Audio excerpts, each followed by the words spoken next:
Welcome to your लॉबडी। आज के इस वीडियो में हम डिस्कस करेंगे section 102 of the companies act 2013 जो डील करता है statement to be annexed to the notice से।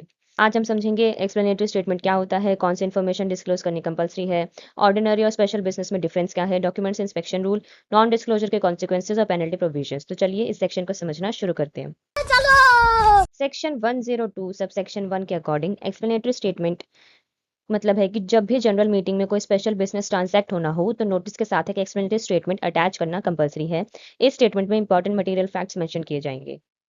इसका क्लॉज ए बताता है कि कंपनी को डिस्क्लोज करना होगा कि किसी बिजनेस आइटम में इंटरेस्ट या कंसर्न है या नहीं है। ये कंसर्न हो सकता है फाइनेंशियल या फिर नॉन फाइनेंशियल। और डिस्क्लोजर किन लोगों को होगा? Every director and manager. Her director manager का इंटरेस्ट डिस्क्लोज होगा कि मैनेजेरियल पर्सनल जैसे कि CEO, CFO, company secretary etcetera और रिलेटिव्स।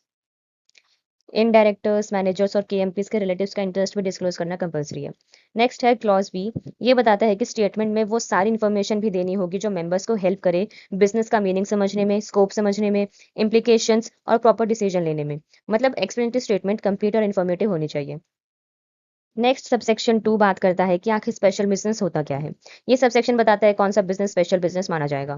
क्लॉज ए बात करता है कि एनुअल जनरल मीटिंग में ऑलमोस्ट सारे बिजनेस स्पेशल होते हैं एक्सेप्ट फाइनेंशियल स्टेटमेंट्स और बोर्ड या फिर ऑडिटर रिपोर्ट्स कंसीडर करना, डिविडेंड डिक्लेयर करना, रिटायरिंग डायरेक्टर्स की प्लेस पर न्यू अपॉइंटमेंट करना और ऑडिटर्स अपॉइंट करना और रेम्यूनरेशन फिक्स करना।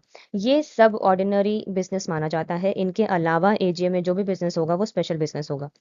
क्लॉज बी बात करता है कि एजीएम के अलावा किसी भी मीटिंग में हर बिजनेस स्पेशल बिजनेस माना जाएगा। मतलब ईजीएम में almost every resolution special business होता है। नेक्स्ट है एक प्रोवाइजो। ये प्रोवाइजो बात करता है disclosure of the share holding in another company. अगर स्पेशल बिजनेस किसी दूसरी कंपनी को इफेक्ट करता है तो एडिशनल डिस्क्लोजर भी करना पड़ेगा। अगर प्रमोटर, डायरेक्टर, मैनेजर या फिर की मैनेजरियल पर्सनल उस दूसरी कंपनी में at least 2% paid up share capital hold करते हैं तो उस शेयर होल्डिंग इंटरेस्ट को एक्सप्लेनेटरी स्टेटमेंट में मेंशन करना कंपलसरी है। सबसेक्शन 3 बताता है कि अगर किसी बिजनेस आइटम में कोई डॉक्यूमेंट रेफर किया गया है तो एक्सप्लेनेटरी स्टेटमेंट में मेंशन करना होगा डॉक्यूमेंट कहाँ इंस्पेक्ट किया जा सकता है, किस टाइम इंस्पेक्ट किया जा सकता है, ताकि मेंबर्स डॉक्यूमेंट वेरीफाई कर सके बिफोर द वोटिंग। सबसेक्शन 4 बात करता है consequence of the non disclosure. अगर प्रमोटर, डायरेक्टर, मैनेजर की मैनेजरियल पर्सनल प्रॉपर डिस्क्लोजर नहीं करते हैं या इनसफिशिएंट डिस्क्लोजर करते हैं तो उससे डायरेक्टली या इनडायरेक्टली कोई बेनिफिट मिलता है तो वो बेनिफिट कंपनी के ट्रस्ट में माना जाएगा और उस पर्सन को कंपनी को कॉम्पनसेशन देना पड़ेगा। मत साथ ही उसके अगेंस्ट कंपनीज एक्ट या किसी और लॉ के अंडर एक्शन भी लिया जा सकता है। So in simple words hidden benefits allowed नहीं है। नेक्स्ट है सबसेक्शन 5 जो कि बात करता है पेनल्टी के बारे में। ये कहता है कि अगर सेक्शन 102 कंप्लाई नहीं किया गया तो डिफॉल्ट करने वाले प्रमोटर्स, डायरेक्टर्स, मैनेजर या फिर की मैनेजरल पर्सनल लाइबल होंगे 50,000 की पेनल्टी या फिर बेनिफिट अमाउंट का 5 टाइम्स।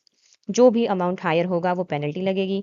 मतलब लॉ ट्रांसपेरेंसी को बहुत सीरियसली लेता है। ठीक है। अगर आपको वीडियो यूजफुल लगा हो तो वीडियो को लाइक करें, शेयर करें और चैनल को सब्सक्राइब करें। Thank you.